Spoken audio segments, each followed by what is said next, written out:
Great, we are live, and YouTube shows that it is good to go. Welcome, everyone.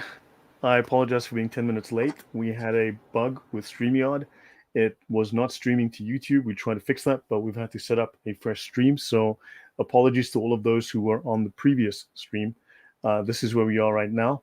So, yeah, today we're here to discuss Mecca, the myth of Mecca, with Eric the Kafir from the Cross and Crescent discussion group. Link in the description. So, Eric, welcome back and to round two of our beginning of this discussion. Yeah, well, I'm glad everything's up and working. That was, and I think that happens to everybody. I think it has to happen at least 2 or 3 times a year in order for you to get some type of street cred with YouTube and StreamYard. You have to have things go haywire like that. But that's okay. I appreciate the invite, and and I always appreciate you having me on your show, Lloyd. No, you're welcome. It's good to have you. Very interesting topics, very interesting discussions. I mean, yeah, and I think those of us who do YouTube, at least where we can, we should try to support each other and grow each other's channels. My channel grew because of sport, and I'd like to help yours. And yeah, and it's good to have friends.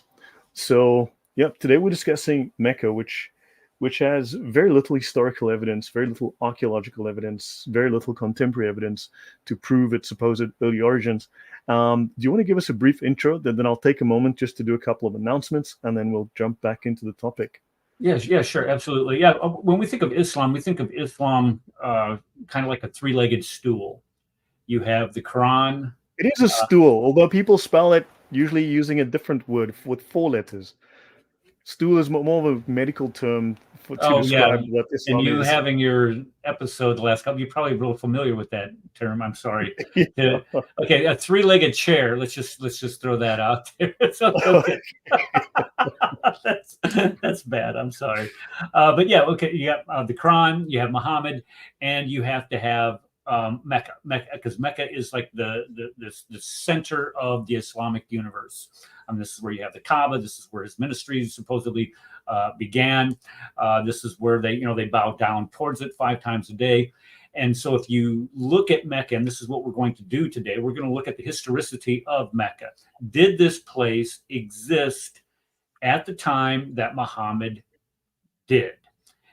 And if you remove that, if there's no evidence for the existence of Mecca at the time of Muhammad, the whole thing falls apart. The whole faith system falls apart. And I'm going to be explaining that today during your show. Excellent. Yep. So welcome to the audience. Great to see you all. I apologize for those who were on the previous stream. We had a glitch with StreamYard. It was not streaming to YouTube, and yeah, it would just not. Just as we went live, this StreamYard simply refused to stream to YouTube. I tried to fix it. We could not, so I've had to set up a fresh stream. So I hope that any of you who've been kicked off the other stream join us here. Let me do 1 or 2 short announcements. So yeah, thanks all. I was ill. As you know, I had a cold and it affected my throat, but I did a couple of streams then, and then of course, after my cold, I had food poisoning. I ate something that made me very ill, and then after the food poisoning, I then had a lower intestine issue, and yeah, the last couple of weeks have been anything but fun.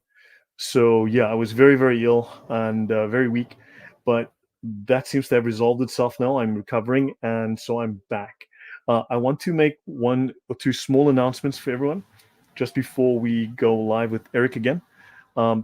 Tomorrow, I'm having this talk with Thunderous and Francis Bull. We're going to be talking about the UK, which is turning into an Islamic powder keg. And of course, we want to look at the 2-tier policing that is going on there. And Francis and Thunderous are both residents in London. They're both British residents. They're both Brits, and of course they're well integrated. They're both from Pakistani backgrounds, and they're well integrated into Western culture. And of course they're both Christians. And I think this might be an interesting discussion where for myself as well, we're discussing what is happening and how the third world. Look, if you import the third world, you get the third world. So this is something worth discussing, the violence. And I believe, what do you think, Eric? I think that people are British natives and patriotic, integrated immigrants are frustrated or angry. The government is smearing them, and I see that there's an anger that is starting to boil over, and I see civil unrest, if not in the future, civil war, to establish who belongs in Britain, who owns Britain, who does the culture belong to, and so on. Well, I was watching a clip on Twitter today where two British gentlemen got stabbed and scuffed up by a Muslim mob. And again, this is when people march through your streets, riot through your streets, declaring their hatred for your country, it inevitably ends in a violent way. And how that's going to end up with England itself. You know, I've always thought that England itself has fallen, their culture's fallen off so much, has demoored itself from, or unmoored itself from its Christian roots, that, if you ask your average Londoner or Englishman what's more important, church or going to watch the soccer game in the afternoon, they're going to go for soccer every single time. So I think a lot of this has been kind of this steady decline after World Yeah, War II. this whole secularist thing, but then atheists come along who are all smarter than us, by the way, by at least 30 IQ points, as you know, Eric. I mean, you were in education, so you're aware that of the genetic, intellectual superiority heritage that becoming an atheist gives you. Well, we just have to try harder. That's all.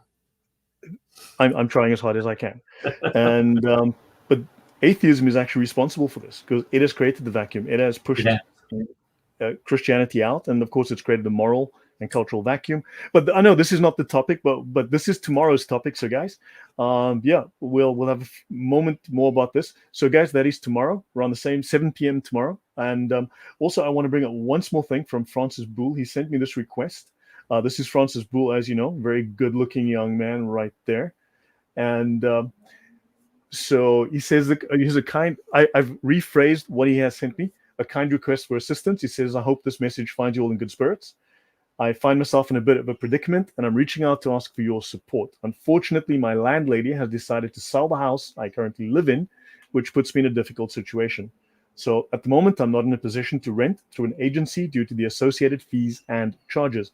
As you know, he lost his income, he lost his job. He was at Speaker's Corner, and he ended up discussing Aisha and Muhammad's pedophilia, and this video went viral, and it ended up with his employers, and he was unfortunately lost his job because of his outrage against the pedophilia within Islam, which he made it known, and of course his employees did not appreciate that themselves. And he says, "I'm wondering if anyone might know of a spare room available for short-term let in London.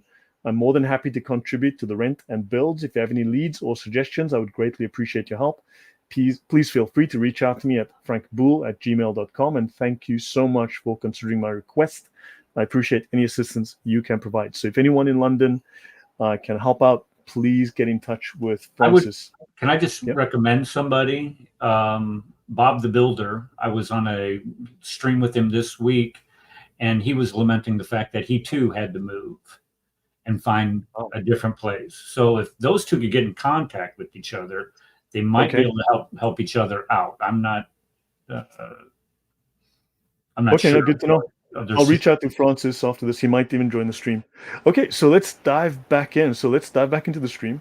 By the way, this is a Wikipedia page, ancient towns in Saudi Arabia, and notably, both Mecca and Medina are completely and shockingly missing. And they show here drawn by the Kufar, I'm sure. And these towns have actual archaeological evidence that backs up their authenticity and age. I mean, some of these go back BC. I mean, they're crazy old. And so okay, let's dive into. Well, I have a very similar map that that correlates that to what we're talking about today. So yeah, and I got that link from you. I was looking at that, and I'm like, Dundeus, Mecca, where Mecca is supposed to be on here. Yathrib, you would think that they would have a mention of Yathrib on there, even, but no. No, I was surprised. Even Najran is missing from there, and that was a huge Christian. When they go on pilgrimage at one point. So it's actually Qariat Alfa was on there, and Qariat Alfa is a very well-known pagan capital. In fact, when the Yemenis invaded, that was the capital of Arabia for them, and so that still exists. So that's there, but how come we've got nothing for Mecca? So yeah, so let's start with yours, and welcome everyone. I see there's a lot of new faces, a lot of new names. Sunil Zizu, welcome, and yep. So welcome everyone, and sorry about the technical glitch in the beginning. So yeah, Eric, as you know, in the Quran, and Allah cannot be wrong, Mecca is the oldest temple on earth. Adam was 30 meters or 34 meters tall. The Kaaba is maximum 12 meters in height. So why did Adam build a building that he couldn't fit inside and use? Because it's a lie. I mean, cut it any other way. It's all a lie, and that's what we're going to be exploring and exposing today. This idea that Mecca existed from the beginning of time with Adam and Eve down through the patriarchal structures that we have set forth in the Bible, to Abraham, to to all of the prophets, it is a lie. It is a made up lie, and I'm going to show you today how we know it is a made up lie. Are you saying that Muslims will make up a fib? Something Well, that is not 100% authentically provably true? yeah, I am shocked. it's Shocked. called This is my shocked Sahih. face. It's called Sahih, Bukhari, Muslim, Abu Dawud. Bless you. I mean, that's all. That's all a lie, and those are all what we would call fabrications, made up fabrications in order to support whatever political ideology was in vogue at the time. Okay, so when we get going with this idea of Meccan mythology, and when you say that Mecca is a myth and has no historicity behind it, I mean, this comes as a shock to many people, especially Muslims. What do you mean Mecca doesn't exist? All of our hadith literature, all of the histories that we have in the Taqif, and even the Sirah literature, and even the Quran mentions Mecca once. But to say No, it that mentions Bakka. I don't think it says Mecca. I think it mentions Bakka. that's an argument I've seen before. And if you get an Arabic writer and they put that little squiggly in there, that there's like a squiggly on the end of the letter, I'm showing my ignorance as far as Arabic. Yeah, no, Murad has come on, as you know, with these new Quran translation. He's looked at the original Arabic, and he tells us it's Bakka. Really? And actually, oddly enough, you know what's crazy? I mean, if you go to Bakka, right, and you go back to someone asked, where does the word Mecca come from? Now we know that there was a pagan deity, the major pagan deity, the head of the pantheon of Arabia, at the time of Muhammad's birth and his youth and so on, and of his family prior to his birth. The head of the pantheon of the gods of Arabia was called Al-Makkah, right? And of course, the Arabs call it Makkah, right? So Al-Makkah was the head of the pantheon. And Al-Makkah is also known as Shin, which is the same name as the deity of the god of the Babylonian pantheon, right? So the Yemeni or / Arabian pantheon and the Babylonian pantheon were the same. They were just simply the Arabization of the Babylonian, right? So you had Al-Makkah, and then Bakka, right? Bakka was the symbol of Al-Makkah, right? The Bakka symbol. Now, Bakka is a term that is apparently taken from or borrowed from Greeks and Romans, which is the god Bacchus.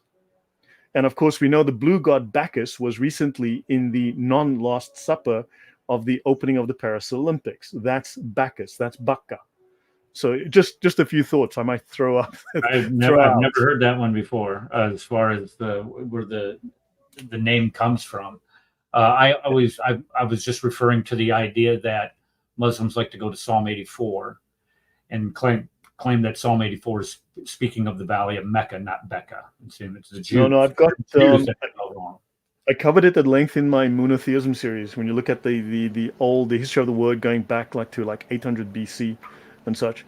So a lot of this is very old. It's just recycled paganism in many cases. Obviously, it's got accretions now of Judaism and then Christianity, but it's not even Orthodox. It's heterodox and it's Gnostic and mythical.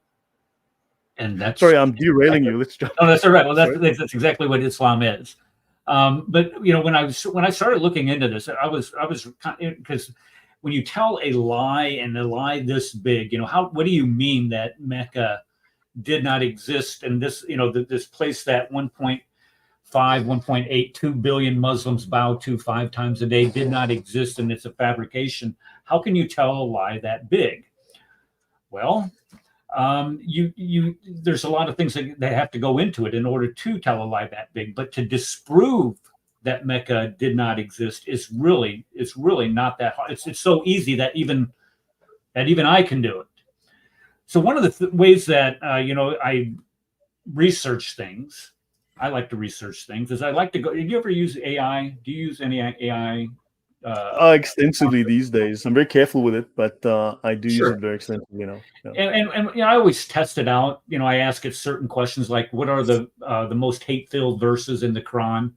And it'll come back with a politically correct answer. Many people can misinterpret what the Quran has to say, and they can take it in several different ways, imply it different ways, and they give you all those BS answers. And they lecture you. Yeah. And right.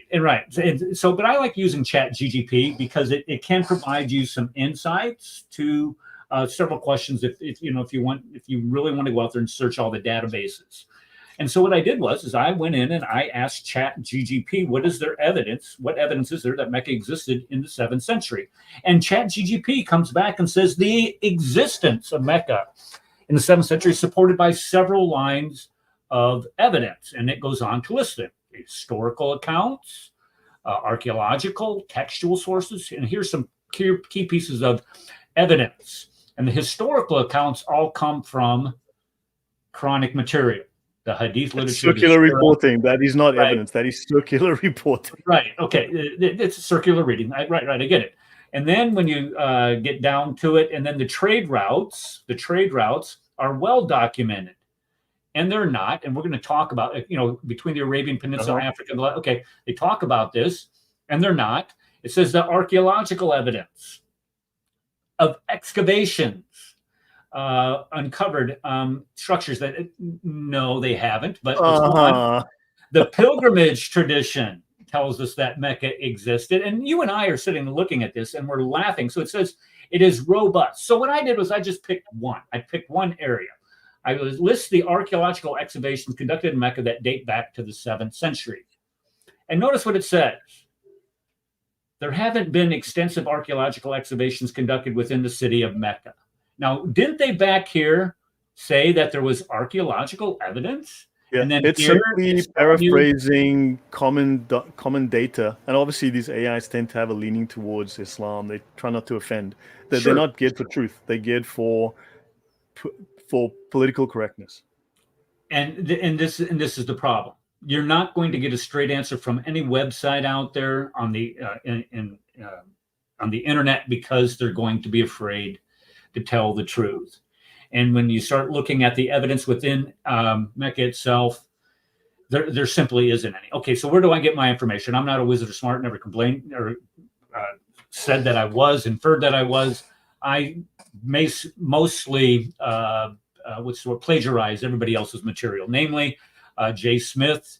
I took several of his classes that he teaches. The one that I get a lot of this information from, a lot of the material from the PowerPoints comes from this class, and Islam's origins, Dan Gibson's work, Nabatea, early Islamic Qiblas, Qur'anic geography, his most recent one, Let the Stones Speak. This guy right here is really, really good. Rafat Amari. I like his work, but some of his work is completely unsourced. So go ahead. Yeah. No, he's got some great stuff. I mean, he puts out some great work. He speaks Arabic, but there's occasionally you come across some of his work that is totally unsourced, and you're like, where did he get this? Where did he get that? What's the source? And when you read this kind of makes me nervous when I don't see that. Right. When we read his work, though, when you read his book, he lists all kinds of different writers, ancient writers, and how they went to Arabia, and everybody's like Scooby-Doo, like, this one's good. No, this one's good, but I've come across other of his work, for instance, where it's kind of just completely lacking, and then I'm loath to use it. This was good. I mean, I've looked through this in the past. Yeah. But it's a good book. And then lastly, if there's a book that was written in 2018, Peter Townsend. I don't know if you read this book, but this book I have it. I bought it. It might even be in my archive. Everyone can check. It's really good. It really is. And he unveils a lot of the the ancient civilizations in and around Mecca, and how none of them, they all failed to mention that it existed. So when you look at these are the four different sources that I'd go to, but I want to throw out a couple examples here before we get going. Because if you think that, when we look at civilizations, ancient civilizations, how do we know that they existed? What do we have to have from those places in order to determine the validity of those practices in those civilizations, the history of those civilizations? And so I want to use Italy. I lived in Italy for 4.5 years of my life. And so what I want to do is I want to throw out a couple places in Italy just to see if, you can get a feel for what I'm going to be talking about. If we talk about the city of Naples, Napoli, Bella Napoli, if you go to Naples, you got Mount Vesuvius there, you got the Amalfi Coast. It's a very famous city. You go to Milano, you got what's that? The great church, the cathedral there, the Duomo. The Duomo's there. You go to Florence, Firenze. I mean, this is the bed of the Renaissance and Piazza Michelangelo. And if you go to Venezia, the canals in Venice, and Pisa with the Leaning Tower in Genoa is where we get Christopher Columbus and the great cathedral there. But when you study Italy and you go through Italy and you study all these cities and its history, and no one mentions Rome, that would be a big problem. Because if you go throughout all of Italy, people will tell you all roads lead to Rome. And if nobody mentions Rome in its history of Italy, that would be a big problem. You would say, well, wait a second. Rome is supposed to be the center of Italian history, the center of its culture, where everything emanates out from. This is the same thing with Mecca. Everything in and around there is mentioned as far as in the ancient history. We have histories of it, but you don't have a mention of Mecca. And Mecca is supposed to be the most important of all of these cities, but nobody mentions them. If you go to the Roman Empire, we have all kinds of archaeological evidence from it, from the Colosseum to subordinate Colosseums to all kinds of historians and writings on it. Egypt is the same way. You have Avaris and all these ancient cities that they've uncovered there with the pyramids and the Sphinx and all that great stuff. And we have the hieroglyphic writings all over the place. If you go into Greek culture, we have all kinds of evidence of Greek culture all scattered throughout where the Greek Empire was supposed to have existed. And the same thing is with the Chinese. You got all kinds of Chinese artifacts that we dig up all over the place. If you're out there in Asia, you would find these things, and you have all kinds of ancient writings from China. But let's compare. Let's just compare this with what we find in Islam. Now, this is what Islam teaches. This is what we have been taught, and we've been told since forever. Okay, Islam starts in 632 when it breaks out from the Hijaz and goes into North Africa, out into Persia, and that's the Rashidun period. And then you have the first major dynasty, the Umayyad dynasty, spreads all the way into the Hindu Kush, and then in the west it crosses over the Straits of Gibraltar and goes into Spain, and makes Spain an Islamic land for 700 years, and goes all the way to, we've heard, where you have what was the Eric, I just have a question. Is colonization only bad when white people do it? Only in this case. Yeah, in that case it would be. If it's coming from the other direction, it's okay. Especially if so when brown people from Arabia who colonize, invade, burn, rape, pillage, slash, and destroy, it's okay when they do it. But they're trying to convert you to Islam. The good thing about that, yeah. That's when the police run away from you because it's okay. Yeah, because they don't want to be called Islamophobes. This is. Man, I'm learning so much here. This is just who knew? And they also went up into. They went all the way clear up into France, up into Tours, France, in 732, where they're stopped by Charles the Hammer Martel. this, and what he was the grandfather of Charlemagne. Am I correct on that? I think I might be wrong on that, but I think he was the grandfather of Charlemagne. But anyway, as you can see how fast and rapidly the Muslim Empire spread, and nobody really questions this. Go ahead. Can we just pause one moment? Here's so we've got a couple of low IQ commenters, and they're speaking. I just want to address this quickly. Of course, these people are trying to deflect and change the topic rather than provide evidence for Mecca. They're trying to say, well, where was Jesus? Where's the evidence for Jesus? I can name 5 people off the top of my head that mention Jesus. Yeah, but let's not get into that for a moment. I just want to make a mention. They're saying, but look, Arab Christians also say Allah. Now, of course, we've already discussed this. I've had some lengthy discussions with this, and we had Saint Murad, who's done his own Quran translation, on the show.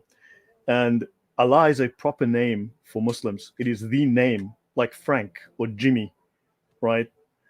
Or Malcolm, right? That's a proper name. Whereas for Christian Arabs, simply due to colonization and that having that name enforced upon them over centuries, they've utilized Allah, but they use it not as a proper name. They use it as the definite article, the deity, the God, right? And that God has a name. That God is called Yahweh, right? And so you have the God, Allah, the God, Yahweh. Whereas in Islam, Allah is a name like Frank or Jimmy or Mikey, right? So there's a complete difference. So don't let Muslims fool you with that argument. Arab Christians mean it in terms of the God. It's a generic term for the deity called Yahweh that has a son. So unless the Arabs these Muslims want to agree with us that the God is called Yahweh, has a son that came to earth, died on the cross, and is seated at the right hand of the Father. In which case, I appreciate you leaving Islam and welcome to Christianity. Right, let's get back to the show, Eric.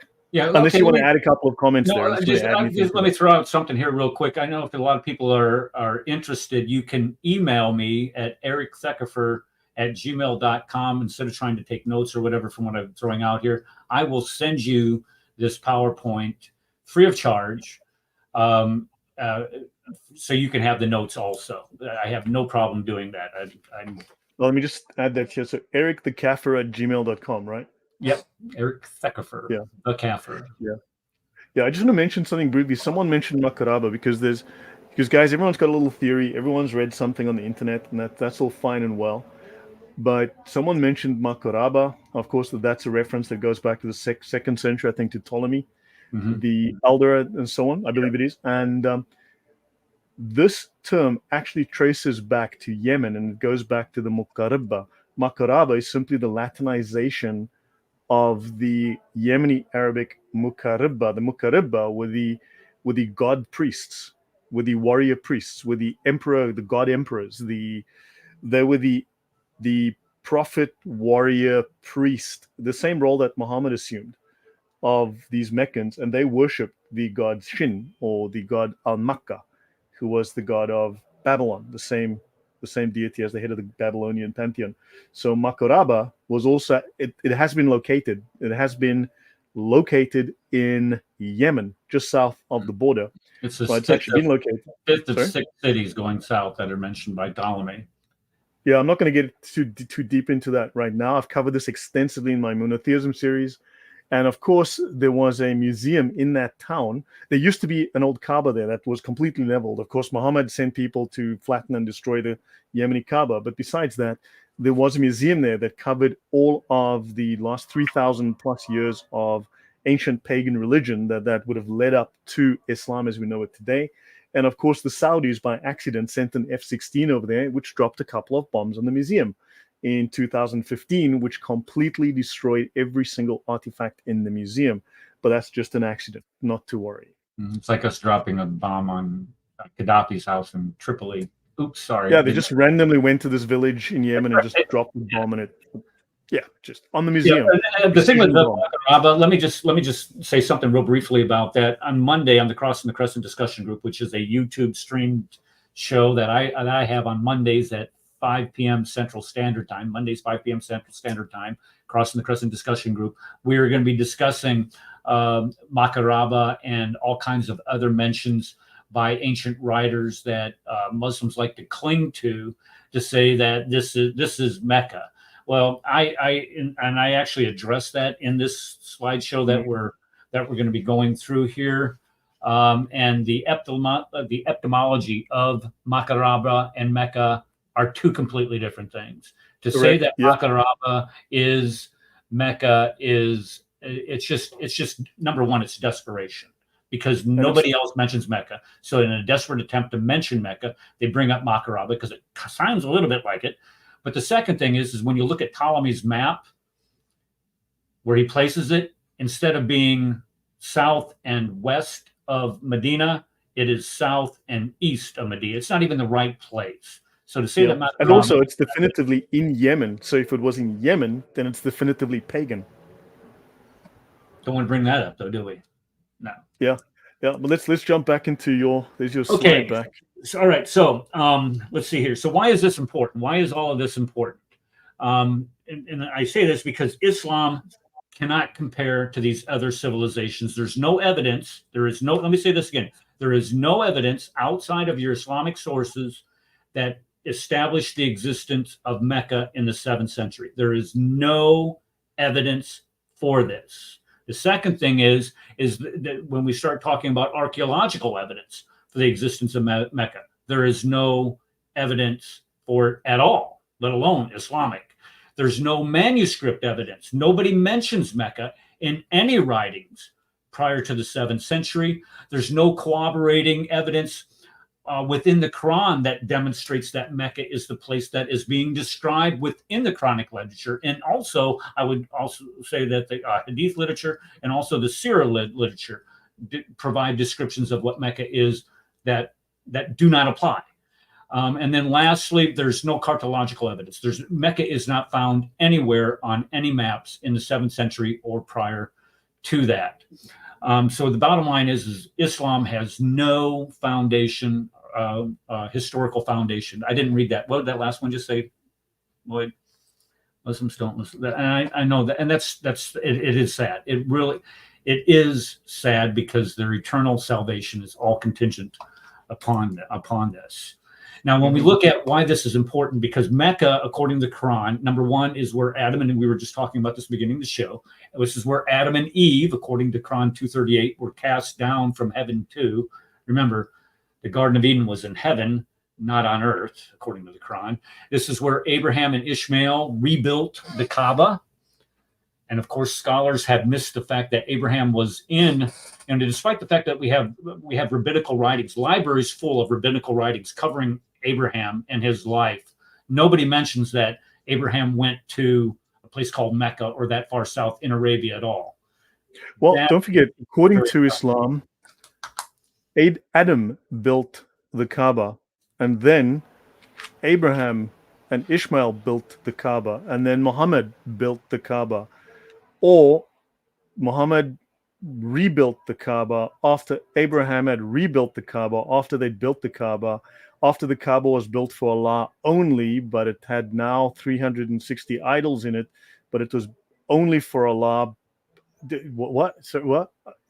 And if it was a smaller scale too, because we mentioned how big Adam was. And Adam was 30 meters tall, and the Kaaba is at maximum roof height 12 meters.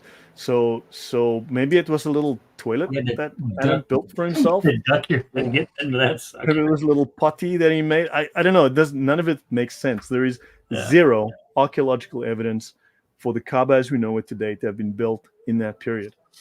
Okay, but the bottom line is that Mecca plays a central role in the faith of Islam. No Mecca, there's no Islamic mythology.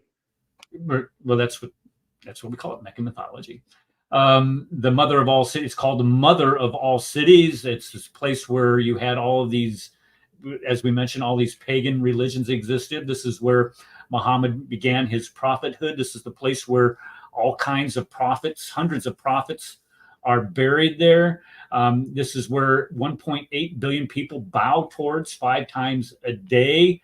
This is where you are required to make a pilgrimage to at least once in your lifetime if you're Muslim. So the reason I bring all this up, this Mecca plays an essential, pivotal role, foundational role in Islam. It's like that three-legged stool slash chair.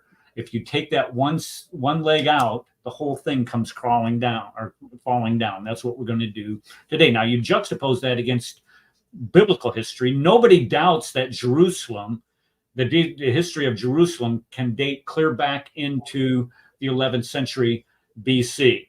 Nobody doubts that the writings of the Jewish scribes in their describing of land features in and around Jerusalem. Nobody doubts the locations that are mentioned in the Bible. For example, Sennacherib in Sargon in Nineveh. I've been there. I got pictures of Sennacherib's castle, or what's left of it anyway, from when I was in Iraq. And I'm standing next to these statues of Sargon with the winged bodies of a bull, and they got the face of a man. Nobody denies that Babylon, which is described in the Bible, it's existed. Nobody argues Egypt. Nobody doubts the geography that Luke describes in his gospel. When we look at something as simple as a small city, an insignificant, I don't want to say insignificant, no cities are insignificant, but when we compare that to the existence of Mecca, Najran, when we look at Najran is in right here. So the border between Yemen and Saudi, yeah. Saudi. It's not a very big town. It was supposed to be on this trade route that existed from the southern tip of Arabia all the way up along the Red Sea and up the Gulf of Aqaba. But when we look at Najran, you compare it's 400 miles from Mecca.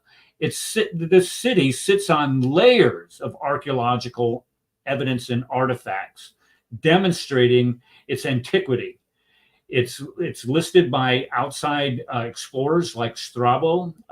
Went down there when he was writing the chronicles for Gallus, his army as they went southward. It's listed in other documents as on a trade route and on maps. And we even have records of a local bishop who was martyred there. Thank you very much, Sheikh Biadi. Sorry. Yeah, but also Strabo was part of, he went with Gallus. I covered that in depth some time back. I don't have the notes in front of me right now, but he was part of an expedition, and that expedition was shipwrecked, and they had to walk significant distance along the coast to Yemen, and they never, in his history, he spent a year with them, he never mentions Mecca. They never went past. They never went past Yathrib. They don't mention these places. They never existed. And when you're foraging for food and you're trying to feed an army, you're looking everywhere and you're shaking down everybody for information to find where the next meal is going to come from. And the same thing holds true. I'll get into that, but the same thing holds true for other armies when they're going to go out recruiting in the gazetteers. Pronouncing it incorrectly. It's kind of like Oscurinas. Last time I was on your club show, I couldn't pronounce that show or that place. But anyway, when we look at Najran, it is just a hamlet. It's just an insignificant place as compared to Mecca. But yet, can I mention something though with Najran, if I can, on that point? Najran was one of 3 places that was known as a major locus of heresies. Because once all the heretics were kicked out of the Roman Empire, as the Roman Empire became Christianized, they ended up in Alexandria, they ended up in Haran, just over the Turkish border from Syria, and they ended up in Najran. And Najran actually had a name. It was called Arabia Heresium Ferax, or Arabia, the bearer of heresies, or Arabia, the mother of heresies. So Najran was a major pilgrimage site, but also it was a major location where heretics, Gnostics with fake copies of Matthew or fake copies of Mark were also disputing with the Christians, and they caused massive confusion with massive theological battles. There was huge infighting there with these guys trying to push their unorthodox, heterodox versions of Christianity versus proper Orthodox Christianity. So Najran wasn't that minor. Yeah? Sorry? I'm sorry, this is probably where Muhammad picked a lot of his ideas up from. Because the further you got out from the Roman Empire, and in the 7th century anyway, you could control the closer in you get to it, the more control you have over the orthodoxy of what's being taught. The further you get out, and this is why you mentioned that Najran is where you found a lot of the Gnostics. This is where you find a lot of those people who have heretical possessed heretical views. I'm just bringing this up on Najran. It has here American Theological Inquiry, and I just need to find. So, and I'm just going to bring up the PDF itself. We just open it.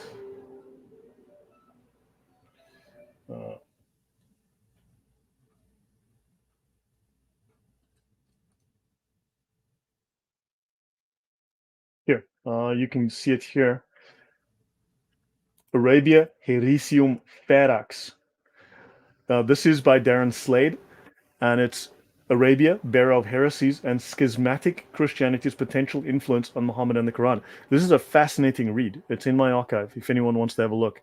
In fact, I've been meaning for some time to do an exploration of Christianity in Arabia pre-Muhammad, because there's a lot of evidence, and people will deny that they were Christians, but there's a lot. And this is a lot of focus on Najran. So yeah, so back to you, Eric. Okay, and Najran, and the reason why I brought up Najran, I didn't want to bring up the heresies that maybe Muhammad drew from there. I didn't. That's not the reason why I brought it up. What I wanted to do is I wanted to illustrate and juxtapose that against Mecca, saying that we have all of these from Najran, which as far as the Mecca is supposed to be this mother of all cities, and then you have Najran, but yet we have exponentially more evidence for the existence of Najran in the 7th century than we do for Mecca. And Mecca itself, number one, there's no primary documents out there that mention Mecca during the 7th century. None. There's zero. Nobody mentions it. There's no artifacts that have been dug up from Mecca until the 12th century. There's no archaeological evidence, or the archaeological evidence that did exist or might have existed has all been destroyed. And I'm going to show you that here in just a little bit. We know for a fact they've been bombing it. So. Yeah, they bulldozed it and then cemented over it is what they've done. Yeah. And when you look at the evidence for the civilizations that are around Mecca, we have significant amounts of evidence for them to the north, to the east, and to the south, and even to the west. If you go across the Red Sea, we have significant evidence, archaeological evidence, supporting the existence of those civilizations, those cities, those towns, but yet we don't have anything for Mecca. So when we look at what we do have for Mecca, the information that we have for it are all derived from Islamic sources, and that there's secondary and tertiary oral sources that we get them from. Now, when we look at the evidence for Mecca, it comes from the Quran. And when I write the Quran dates clear back to the 5th century. A lot of people are like, what are you talking about? Well, look at the carbon-14 dating on the Sana manuscript, and you'll see exactly what I'm talking about there. We have the biography of Hisham, which is written in 833. Notice 833 is 200 years, 2 centuries after the death of Muhammad. We finally have a biography. And then when you look at the Hadith literature, look at the Hadith literature. And keep in mind, the Hadith literature is developed during the Abbasid Empire, which is based in Baghdad. And you never guess who the Muslims in Baghdad had a lot of close contact with. The Jews. And what do the Jews have? The Jews had the Talmudic traditions. So the Muslims, in order to achieve some type of parity with the Jews there, they start coming up with this Hadith literature. And Bukhari is written 38 years after the death of Muhammad. Sahih Muslim, 240 years. Al-Nasi, that's clear up into the 10th century, for crying out loud. Abu Dawud, there you have, that's 250 years. Tirmidhi, 250 years. And Ibn Majah, again, 250 years. So when we look at the Hadith literature describing Islam, describing Mecca, and all of and who of these guys are in Mecca? Who of these writers are in Mecca itself? Even in the same country? Yeah, none of them are. Yeah, you're right. They're absolutely right. None of these guys are in Mecca. They're not from that area, and they don't have in close contact or proximity to people from that. And we get I mean, this lie of these isnads that are supposed to provide these accurate chains of transmission to these narrations. But the funny thing is, here's the funny thing is, I didn't say that right. Here's the funny thing: these exact quotations from Muhammad and descriptions in the later hadith tend to get longer than the initial ones. So how can you be saying that, well, he said exactly this, but it gets longer here, gets longer here, and gets longer? it adds detail as you go forward in time, which means that they are exaggerating. They're adding information on top, which has no basis in the earlier sources. Absolutely. And then, of course, as Karen mentioned, with the extant copies of Ishaq, Isham, and all the others, I mean, there are no extant copies of the Sirat Rasulullah. There are, I mean, the original source, the original sources no longer exist. There were like 4 or 5 original authors that no longer exist. And then, of course, you have, I think, was it Hisham that comes along? His original manuscript does not exist. And then Ishaq comes along, writes this thing, and then there are 2 versions of his material. So we've got literally no original sources, and he comes hundreds of years later, and then you've got 2 contradictory versions of his story. And he had to even select amongst contradictory versions. So he picked what he thought was the best of multiple contradictory narrations. And he edited it too. I mean, that he edited out amidst editing out the bad parts. So when you look at the extant copies of the hadith literature, that is 4 centuries. Those don't. The first copies don't come until 4 centuries after Muhammad. So when Muslims start complaining about, well, you don't have anything that for the Gospels, they don't have the original Gospels. Shut up! You don't have anything even close in your hadith literature. It's sick. When it's not sick, it's hypocritical, purely hypocritical. When they start singing that tune. Okay, so when we look at crimes and the traditions within this literature, it describes something that's completely different than what we find in Mecca itself. So when we look at the hadith, we look at the Quran, when we look at the Sirah literature, it's not describing Mecca. It's describing someplace else. It's because Mecca is supposed to be the place of the prophet. When you look at Hisham in the Sirah, and also in Bukhari, it talks about Mecca being in a valley and having a parallel valley next to it. Mecca does not have a parallel valley. Safa and Marwa, where Hagar evidently ran in between, had shrines that sat on top of them. They're nothing but big rocks. They're not mountains. I have a question about that. Mecca is the world's oldest city. Mecca has existed since the time of Adam. Mm-hmm. Mecca was a thriving city, the mother of all cities, that's been around since prehistoric times. Hagar walks there over 1,000 kilometers through burning desert, empty desert, from Jerusalem or whatever, from Israel, all the way down. She walks to this location with a little 10-year-old boy, 8-year-old boy, for thousands of kilometers, taking weeks or months. She gets there. She's looking for a place of water, which is literally in the middle of the world's oldest, most established, prosperous, thriving city. How did she run around from hill to hill looking for water when she was in the middle of a city, a thriving city? I got pictures for that. How can that be? But if Mecca's the oldest city, where was it when she was there? It's 21 meters away from the Kaaba.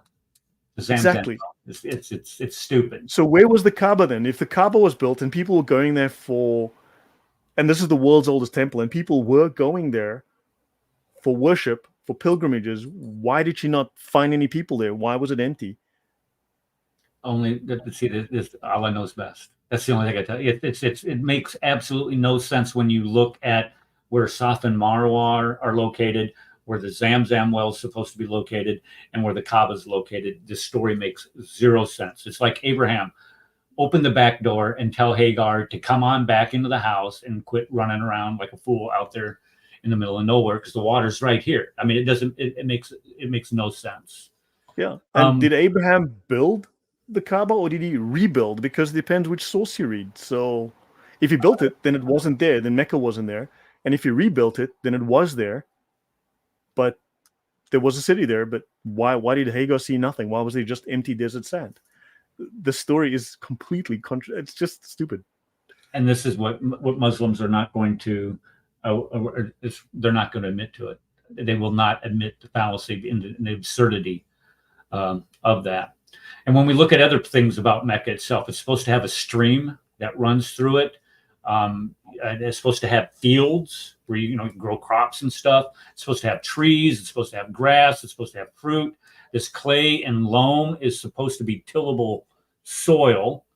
It doesn't have that. It's supposed to have grapes, grain, and pomegranates that grow in it. All these things are mentioned in the Hadith literature, and in the Quran itself. It's supposed to have olive trees, according to the Quran. Olive trees. It's supposed to have mountains that overlook the Kaaba. And this is supposed to where you had pagans, the mushrikun. And the mushrikun was supposed to have raised livestock, because one of the complaints against them is they would clip the ears of their cattle. Well, you can't have cattle in Mecca. And the reason why is Mecca is in a desert. When we look at these different locations, let me turn my page here to make sure I'm. Corolla 97 says that the sin seems to have some holes in it. The Yeah, holes have a little bit of sin in them. So, yeah, well, there is. This there's story makes definitely, no sense. Sorry? yeah. When we look at the Quran itself, it lists 65 different geographical locations. 54 of those 65 locations. This comes straight out of Dan Gibson's book, Qur'anic Geography. If you do not have this book, I would highly recommend that you get that book, Qur'anic Geography by Dan Gibson. And he explains that these different places that are listed, these geographical places, 54 of the 65 are up in the northern part of Arabia, not where Mecca is supposed to be. It only mentions 9 different places. I And just paused a second. Thank you very much, Corolla 97, for that. Much appreciated. Yeah, although I can add to that, Eric, though, that besides Petra, and I know Dan Gibson has a strong association with Petra, right. but when you look at the language of the Quran, there's only a handful of these Northern Arabian Petran words as part of its lexicon. Whereas if you look at Southern Arabia, there's a significantly more than 10 times larger usage of Southern Arabian words in the Quran. So which means there's a much larger impact in terms of influence from Southern Arabia. And there's another location that also matches these Quranic descriptions. So you have Petra in the north, but the other location is Yemen. Yemen also matches those descriptions. So it could well be Yemen, and there's lots of early influences to Islam in Yemen that haven't been very well explored because everyone's chasing after the northern thesis exclusively. And Dan Gibson does a good job of that, but he was just pointing out where these civilizations that are mentioned in the Quran existed, where we know that they existed. And I would want to point out the most obvious out of all of this is none of them are close to Mecca. And how can you have daily interaction with people groups that are hundreds and hundreds of miles away from the city? It mentions people of Talmud 24 times, and that the dwellings in the mountains. It mentions the Midianites 7 times. So when we look at all of these different places that it mentions, 54 of the 65 different places that are mentioned, or when they refers to geographical locations, are nowhere near Mecca. So how can you say that Mecca is in southern Arabia when it's talking about having a daily interaction with those people to the north? They're 600 miles off. Also, when we look at the later, I mentioned this before, the later hadith are much more detailed. When they talk about Safa and Marwa, or they're talking about being able to watch battles that go on in Mecca, the clearest mountains are over a mile away. When we talk about Safa and Marwa themselves, They're supposed to have a valley between them. They don't. They're big rocks, and I got pictures of this that I'm going to show here in just in a minute. Ishaq, when we look at Ibn Ishaq, he describes the Kaaba as having trees, that they had to have a clearing project. And if you look at Mecca, there's no way that you can grow trees. And a lot I of haven't been in Muhammad Mecca, but I've been around Mecca. I've been in the vicinity. I had to do some security work out there, and it's, yeah, let's just say it's not exactly a lush paradise. 4.3 4.3 inches of rainfall a year. 4.3. 4.3. You're in a desert. Move. That's what you Right. need. But when we look at warriors of Muhammad, they were buying houses and land up in Syria. If they're, even if they're in Mecca, why are they buying house? Why are they living up in Syria? It makes zero No sense sense. if Mecca is supposed to be the place. And if you look at Mecca, I mean, this is desolation on steroids. Let's look at the locations. Let's compare the Quran. I messed this slide up when I was monkeying around with it today. I'm sorry. But when we look at Mecca and compare this, or the places described in the Quran, and compare this to Luke's gospel. This is all in Dan Gibson's book here. In Luke's gospel, there's 110 geographical references. In the Quran, you have 65. You have a total of 9 places named in the Quran. 9 places. You talk about vague, ambiguous. This is exactly what you would expect to find in a forgery, where somebody's making something up. Whereas in Luke, you have 31 different places named. The majority of the places that are listed in the Quran are 600 miles out of place. They're too far north. Where in Luke's gospel, they're exactly where they're supposed to be. The Quran, they're in the wrong place. And in Luke's gospel, they're all in the right place. So if you just compare the geography of those two works together, Luke's gospel is much more trustworthy. This is why Luke has been called a first-rate historian, and Muhammad's been called, well, a lot worse than that. Now, the Zoroastrian influence on Islam, and I do this simply because I want to get to this Zywak tree, or this Zywak brush, because when we look at how Zoroastrians, their culture influenced Islam, the punishment for apostasy in Zoroastrianism is stoning. You find the same thing in Islam. You have to you have this hadith that's invented to put back into the Quran this stoning, saying that the goat ate it. Was it Khadijah's goat or somebody's goat ate the Quran? Wearing the veil for women is not in the Quran, whereas in the Quran it only says to cover your bosom. But if you look at the Zoroastrians, nobles would require their wives to wear veils. Now this is the one I love, is the dental hygiene and using the Zywak brush. Have you seen the Zywak brush before? Have you heard of See this what? thing? Yeah. I've tasted it's a herb, I think, a plant, the leaf, and they use it for toothpaste. But that I have not. It's, Okay, that's interesting. it's like it's like a toothbrush, and you just sit there and monkey around with, it gets your teeth cleaned, and Oh my golly. your local dentist would absolutely love you for this. And Muhammad is said to use these things all the time.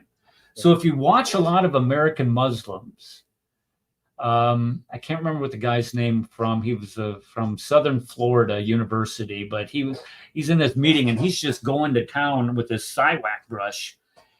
But look where these things come from. This is the Zywak tree. Do you think that tree is going to grow in Mecca? No. No. Just pause one moment. So thank you very much, Napoleon Laguerre. Much appreciated. And he also mentioned here, he says, I urge people to read Crossroads to Ism by Yehuda and Judith, and also Earliest Islam by Karl-Heinz Ohlig. Yeah, I know Ohlig is one of the best scholars of Islam, and he's very well respected. So might be a source worth looking at. Yeah, I'm writing that down. I'll come back to it. I'll come back and watch the video. Okay, so other problems that we have for historical Mecca is the capitals. So Damascus is, for the first empire was the Umayyads. That's 1,000 miles away, and then the Abbasid Empire is over 1,100 miles away. Why are the capitals of the Islamic empires thousands of miles away from the place that these things portend to have occurred.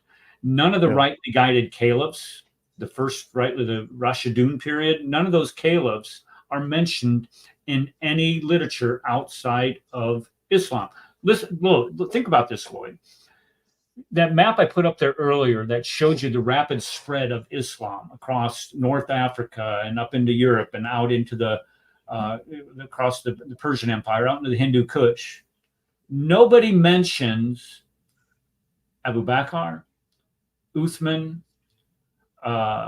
Omar, or Ali. Nobody mentions them. We're being besieged by the Caliph Omar. We're being besieged by the armies of Uthman. Nobody mentions them by name. The first one to get mentioned by name was the fifth caliph. I can't remember the guy's name off the top of my head, but he's the first one that gets mentioned outside of Islamic literature. Don't you think somebody would have written that down somewhere?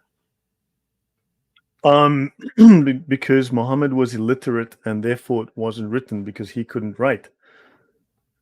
They're following his sunnah. Very good. Okay. Yeah. And none of the and because they were a wealthy empire, none of the many scribes that he hired and paid for thought to write it down. And because they were the greatest, most technologically advanced civilization with the golden age of science, they weren't able to write at the time. I'm not buying it. Sorry. It's good. I'll give you an A for effort. Thank you. The Qurayshi tribe, the Quraysh, the tribe of Muhammad, is not mentioned anywhere outside of Islamic literature. And when we think of, you were talking about this, when we think of Mecca, it's supposed to be a city that's 4,000 years old. If it didn't, in fact, exist at the time of Abraham. Nobody in all of that time ever mentions Mecca, and Abraham was supposed to be there. When we think of what the Saudis are doing to Mecca before, and we just alluded to this, when we look at Mecca today, they're building over everything. You have this fourth highest building, this clock tower that they're building there. It's absolutely huge. And if you look at all of the buildings that are going on in and around where the Kaaba sits, the Masjid al-Haram, they're digging it up. They're destroying it. Why would you want to destroy the evidence for your faith? Because but then also, go ahead. The Saudi Antiquities Authority does not allow archaeology. They don't allow anyone to dig in that area. I mean, for instance, this here is the Kaaba. Then you've got this little golden water spout here to allow water from the roof to drain. And then this here, this little half moon is called the Hatam. It's a wall. It's a low wall that surrounds this section here, right? This is the Hatam. And of course, Ishmael and his mother Hagar are buried here within a couple of meters, within about 2 meters of this wall. Hagar and Ishmael's bodies are buried. Now, how about a Muslim just produces? In fact, here's this picture. It says this little red arrow here. Let me just bring this up. Open image in new tab. Let's just bring that in. So right here inside the Hatam, in this small section, is where Ishmael and Hagar are buried. Can we see some evidence? Don't forget, there's between 70 and 300 Muslim prophets. Now we're talking biblical prophets, right? You're talking Noah, Abraham, Adam. So between 70 and 300 prophets are buried within meters of the Kaaba. Have they produced a single skeleton, a single body, a single definitive ancient skeleton with any kind of evidence? No. The reason why they haven't provided any is because there isn't any. That's the answer right there. This is their theology. They make this claim. This is supposedly 300 prophets, up to 300 prophets are buried in that space around this Kaaba where these people are standing. Where are the gravestones? Where are the graves? Where are the bodies? Where are the skeletons? Adam is 30 meters tall. I want to see the skeleton. I want Muslims to provide the evidence. If Hagar and Ishmael's I want to see 3,000-year-old skeletons come out of that spot. That would be fair, right? In fact, it would be 3,600 years old. Those skeletons, I want to see them. I wouldn't wait or hold your breath. It's just not going to happen. You're not going to get it. And the reason why is the whole premise of this slideshow is to show you that Mecca did not exist, and all of this So can we challenge them to provide us evidence? I want solid, incontrovertible evidence. Muslims make the claim. I say you're lying. Prove me wrong. Yeah. Anyway, go back. No, it's quite all right. So when we look at Mecca being known by the civilizations, the empires around it, somebody would have mentioned it. That somebody had to have mentioned it. When we look at the Assyrian Empire, and you look at, as I mentioned before, it mentions people that we have proven their existence. It talks about Sargon II, talks about Sennacherib, the Babylonian Empire with Nabonidus. We have. Oh, hold on. We've got a real genius here. Why would you dig up bodies of prophets? Go play, demon. Yeah. Bring us the evidence that they're there. Bring us a ground penetrating radar scan. Bring us a sample of anything. If you have the evidence. That floor that they walk around is an elevated floor. A lot of people, and I have a picture. I'll show you here in a couple of minutes when we look at the Zamzam well. It's elevated. They're like 5, 6, 7 feet off the ground. That floor that they walk around on. The Roman Empire, we have evidence from, like we mentioned before, Strabo, Pliny the Younger, Ptolemy. We have evidence from, what I got mentioned here, several more people. We got Persian Empire. We have evidence of mentioning different locations, different empires, from the Nabateans, from the Sabians, from the Haimar, Azdi people, the Kindas. I mean, all of these people, we have writings from all of these different people groups, these different empires, these different civilizations. None of them mentioned Mecca anywhere. None of them. When we look at these other cities that are in and around Mecca, we have all kinds of people mentioning them. You look at Najran that we talked about earlier. We have Sana is mentioned, Petra is mentioned, Maghrib is mentioned. All of them are mentioned, and these places are, we don't want to say they're insignificant, but when we talk about in relationship to the mother of all cities, you would think that they would have a lot more evidence for Mecca. Yeah. Just pause a moment. What do you think of Magic Stick's answer here? He's evidence for us. Evidence is Pharaoh Ramses' preserved body as prophesied. Is this one they said that's got salt in it, so therefore it shows that the Pharaoh drowned in the sea? Is this? I have no idea, but this is the evidence for Mecca. This is the evidence for the up to 300, between 70 and 300 prophets buried at Mecca, next to the Kaaba. That's the evidence. We know Pharaoh Ramses existed. We actually maybe have a body, I guess. Where's his body? In Egypt, or is it in Mecca? We'd like to see a Meccan body. Do you think that would be forthcoming? Dummy. You dummy. How did you not see that? Okay, so let's look at where Mecca is in relationship to all of these cities that are named along this trade route, beginning down in Aden, to Sana, to Najran, to Taif, up to Medina, Tabuk, up into Petra, and finally into Gaza. Now, look at where Mecca is. This sits up on a plateau. You have a plateau here.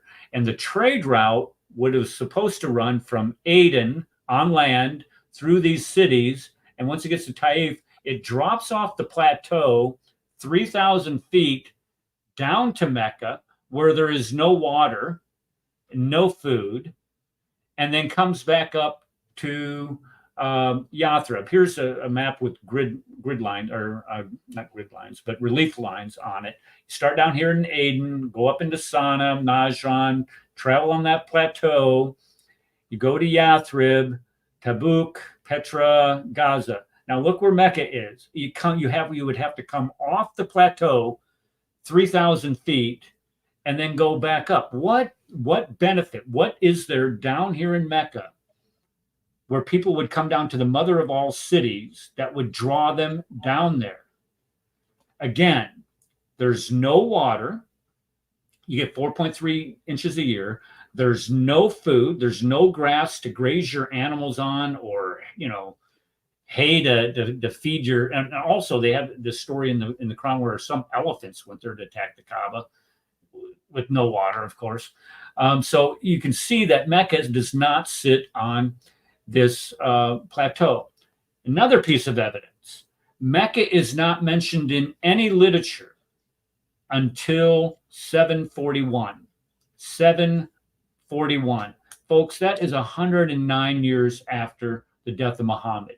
We do not have anything in writing mentioning the city of Mecca for over 100 years after the death of Muhammad. If Mecca was supposed to exist,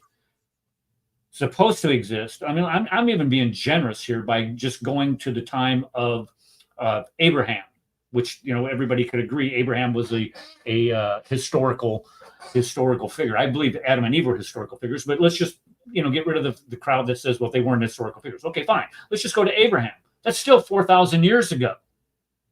Wow. So somebody would have mentioned Mecca at some point in time, but it's not mentioned in any literature until 741. It's not found on a map. A map.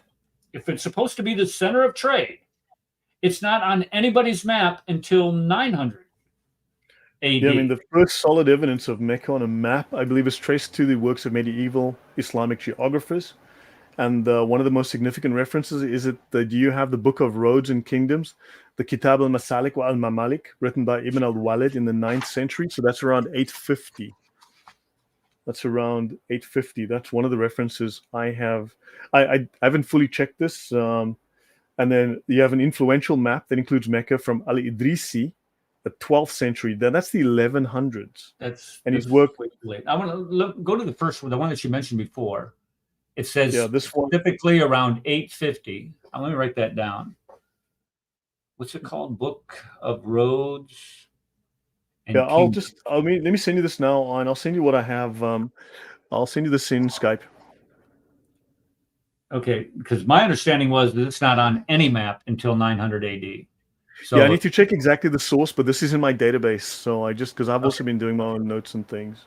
No, I'm gonna look. I'm definitely gonna fact check myself. But it is very late. I mean, it is very late. Well, no one was disputing where Jerusalem was.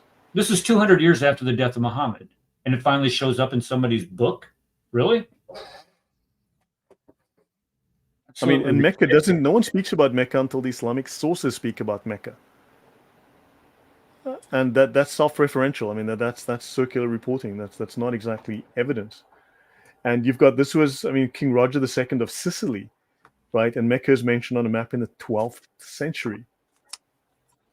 Yeah.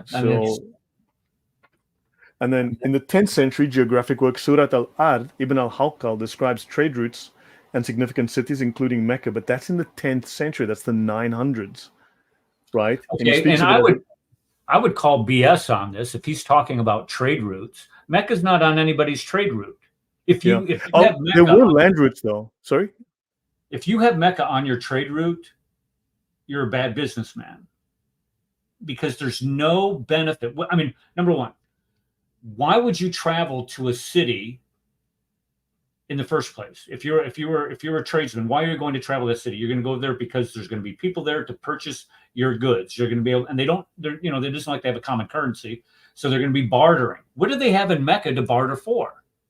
Well, maybe by that time it was starting to become an actual city because it now had been established as the center of Islam. But then again, you had a lot going on in Damascus and in Iraq. So how much was going on in Mecca? And look, there were land routes. I mean, the Yemenis, for instance, were doing trade. There were land routes. While there were also sea routes, there were also land routes. But as far as I know, they didn't exactly go through Mecca. So these land routes, I would accept land routes going to there. That's fine. People go down there. But if you're going to be trading with people in Mecca, Mecca wasn't on those land routes. Yeah. What are you going to be trading for? And of course, in the 10th century, we're talking about the construction What was the motive to make up Mecca? To replace Jerusalem, the new Jerusalem, right? For the new religion, the new Jesus and the new Jerusalem, Muhammad and Mecca. That's that, and that's it isn't getting more simpler than that. And what if you're talking about how they were able to do it? There is a histories of Tabari. Al-Tabari writes histories, and when they get to there's a civil war between the Caliph and Ibn Zubair, and this is where they thought that they moved the stone from. I can't remember how this goes, but that anyway, that year when you look at Tabari's histories, that year with Zubair Ibn Zubair, it only has a couple paragraphs. Where you look at all of the other years in the history in Tabari's histories, I mean they're multiple pages long. I mean dozens of pages long. This one is just it's like a footnote.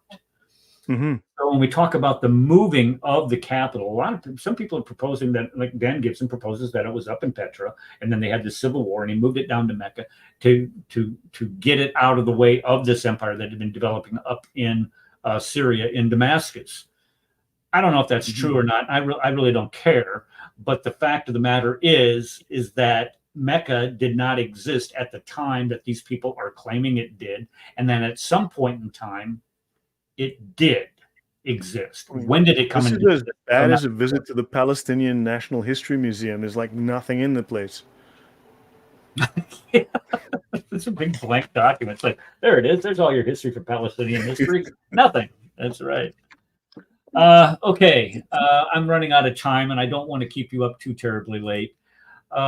Here, what I'm going to do is I'm just going to go through all of these maps. Oh, that's an awesome map. Yeah. And there's got a couple of interesting names mentioned on this map as well. They've up a little further up north is an interesting name or two that, like, interesting. And they're just I have several of them here. And Mecca is not on any of these maps. None of them. It's not. Like I said, it's not found on any maps. And if it's not on these maps, you have to ask yourself, well, why? If these are indeed ancient maps, why isn't it found? Could it just be this mother of all cities did not exist, and this is an invention? This is a fabrication. We look at Patricia Corona. When we're looking at Montgomery Watt's trade route theory, she does a really good job of debunking this. And the reason why is she says right here that the environment itself was not conducive to supporting large armies, supporting the ability to trade in and out of it, and having any type of value. And again, you're coming off of a plateau 3,000 feet. And folks, they didn't have cars. I mean, you're talking about getting an animal to come off a plateau 3,000 feet and then go back up the plateau. For what reason? For what godly reason can there be for that? And there's nothing there. She talks about the incense trade and how the incense trade by the middle of the 7th century, or even at the beginning of the 7th century, had completely dwindled because of the expansion of Christianity. And the only trade that would have been available, there would have been dates, leather, and salt. And you're not going to build an empire on dates, leather, and salt, especially to the north where you ever heard of the Dead Sea? What is the big thing that comes out of the Dead Sea? Salt. And what she basically does is she debunks Montgomery Watts's trade route theory, where he said that Mecca, the reason why Mecca existed was because it was on a common trade route, a very popular trade route, which if I had more time, I would completely debunk for it. Well, maybe if I come back. So, yeah, I mean, this is, so far really interesting. There's so much to discuss. I mean, yeah, we've got an hour and a half, besides the 10-minute technical issue we had. I mean, are you available on Tuesday, let's say? Monday I'm not available, but Tuesday, would that work? Monday I have my can't do Monday, so Tuesday. Crossing the Crescent discussion group, so I can't do it Monday either, but I can definitely do it on Tuesday. I believe I can do it on Tuesday. Let me check the bat phone. Tuesday.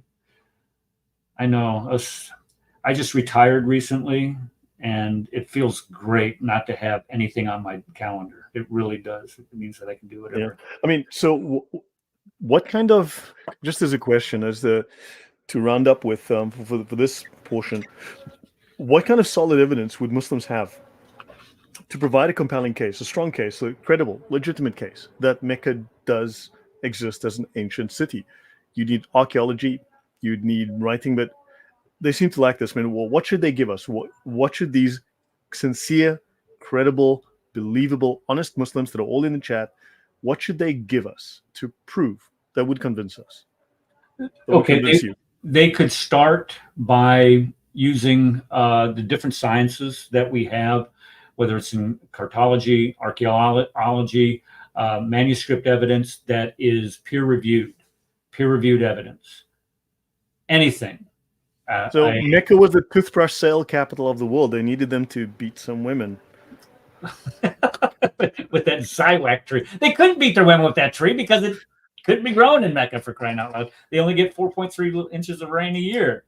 Uh, the problem, this is the problem. The the fact is that nobody mentions Mecca in the surrounding areas, the surrounding civilizations. They don't have any archaeological evidence. They say, well, because we don't let, it's too much of a holy city, we don't let you dig there, which is a lie, because they have dug there and they've dug it all up and cemented over it. And then when you start talking about looking at the other civilizations across the globe, the other civilizations across the globe, the other religions across the globe have plenty of archaeological evidence establishing the fact that they existed at the time that they say that they did. But yet Islam is supposed to be granted this exception. I'm sorry. No. If you want to Yeah. compete in the arena of ideas, that you're going to have to provide some type of proof that your capital city, where Muhammad supposedly lived and developed a religion, existed at the time that he said he did. And this is Yeah. a great link that you brought up right here. I mean, this is 13 ancient towns in Saudi Arabia, and they say 13 ancient towns have been discovered in Saudi Arabia up to the present day, including Qaryat al-Faw, which is down here, not far from Najran. And this is an ancient town which was part of the Kinda kingdom, which were Yemenis who invaded and controlled militarily and economically, culturally, the whole of southern Arabia, or most of Arabia. And that capital still exists today. And these guys go back 800 BC or something like that, right? That culture goes back a long way. And it says here that the Saudi government has established a Saudi Commission for Tourism and Antiquities, which is responsible for the preservation of these cities. Now, why are Mecca and Yathrib, Medina, missing here? They're totally missing. I mean, they're just gone. They'll mention all these other places, and like, so these are cities that have strong archaeological evidence to support their existence in antiquity, but somehow the Saudis forgot to add. I thought Mecca is the world's oldest city. Clearly, it's a complete, wow, it's a myth. It's a narrative they run with, but there is nothing to support the authenticity of this. The idea of Abraham being in Mecca, we'd love some evidence, right? Hagar walking all the way from Israel all the way down there on her own with a 10-year-old kid. We'd love to see with a jug of water on her shoulders. Um, the Kaaba being the world's oldest temple. Evidence, just simple evidence. The bodies, and also the guy that mentioned earlier, someone mentioned the you know the Pharaoh Ramses or whoever he was Mm-hmm. is evidence the prophecy. Well, the thing is, the Pharaoh came long before Islam. How do you make a prophecy about someone who died hundreds of thousands of years before you came around? How's that even a prophecy? It's like, I prophesy that a guy called Noah will build a big boat, and the animals will go on there 2 by 2, and the big giraffe and the kangaroo, and I'm a prophet. I'm a prophet, Eric. What do you think? Yeah, we're gonna have to write some type of sunnah about you. I'm gonna have to write down everything you say now for memorize it and pass it on to my kids.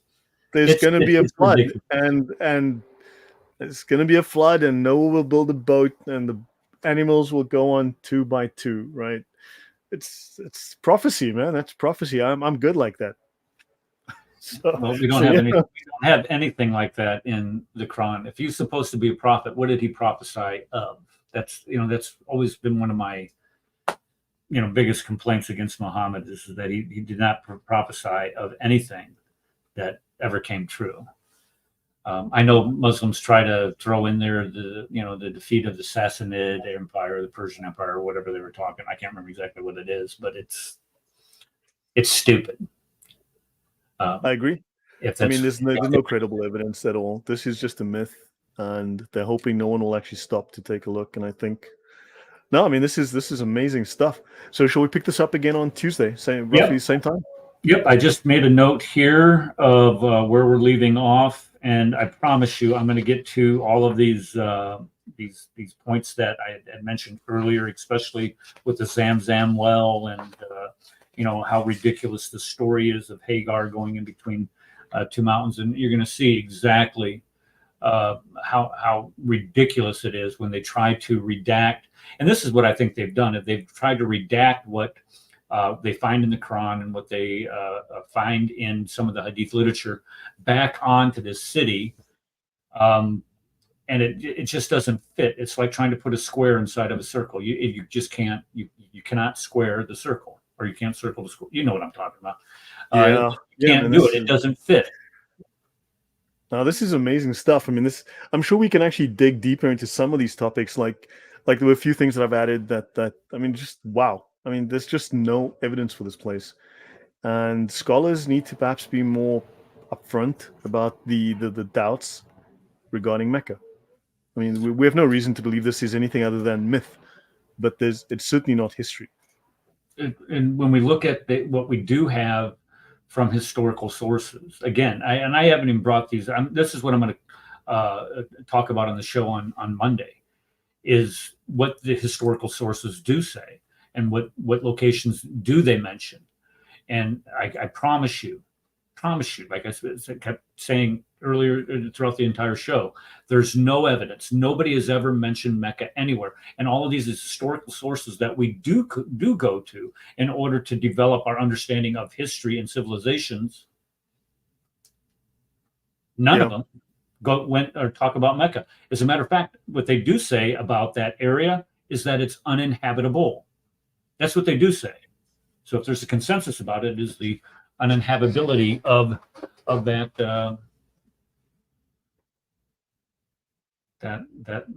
area. I've been to Poland before. Did I ever tell you that? I went to Poland. I went to Poland oh no, when? when I was stationed in Italy. I took my children to a concentration camp on vacation. We went to Auschwitz, and we went to what was the name of that city? It's where Schindler's List was supposed to have taken place. Krakow. Yeah. Yeah, Krakow. There we go. Krakow. Krakow. I went to the factory, but it was closed on that day. There was some event, so the museum was shut. All There's right. still a wall. There's two walls that still exist around that ghetto, and one of Mm-hmm. the walls that we went to had this marble plaque that says this is dedicated to the Jews of Krakow, Poland during the World War II or whatever. And then it says something else, but somebody had taken a cinder block and shattered the thing onto the ground. I picked it up and put it in my backpack, and I brought it home, and I had pieced all the pieces together, and I have it out in my garage.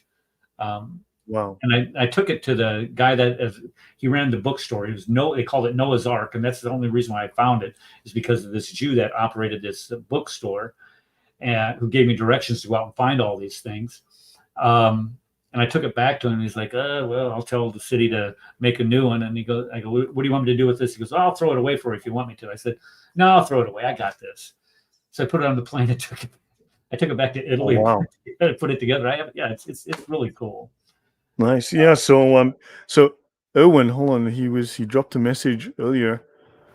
So Owen, yeah, if you do get here, let me know. And then also, I spoke with someone. I won't mention your name, but by email, I did email you. I've mailed you twice. I haven't heard back. There was someone else who was in Warsaw and wanted to meet up. So yeah, I have emailed you. Check your spam folder. And Yeah. Monologic says he found a cell phone and it belonged to a Muslim. 95% of the contacts were called Muhammad. So guys, yeah, let's call it a night. Thank you very much, Eric. This has been really enlightening. I think the audience loved it. It's been enlightening for me, certainly. So yeah, we'll see you on Tuesday, same time, 8 p.m. my time. That's 6 p.m., 2 p.m. yours, right? 1 p.m. 1 p.m. So it's 1 2 p.m. Right. Eastern Standard, 1 p.m. Central, and 8 p.m. Europe Central Time, and 7 p.m. UK time. So, guys, thank you. We'll see you guys in a couple of days, and yeah, it's been great for the 200 plus 213 people that we hear. Yeah, guys, God bless, and I shall see you again tomorrow evening with our discussion on the UK. Is the UK bound for civil unrest and civil war? Because it certainly looks like a powder keg. So thanks, guys. Thanks, you, Corolla. Thanks, Corolla. Great to see you again, Little Domain. Yeah, of course. And yeah, guys, thank you. Dragon, of course, great to see you. So all, till tomorrow, and then again on Tuesday. Have a wonderful night. God bless. Dragon's a warrior too, by the way. I love that lady. Yeah, yeah. Yeah, no, Nicodemus, thank you. See you all, guys. See you guys all soon. Take care. Good night. God bless.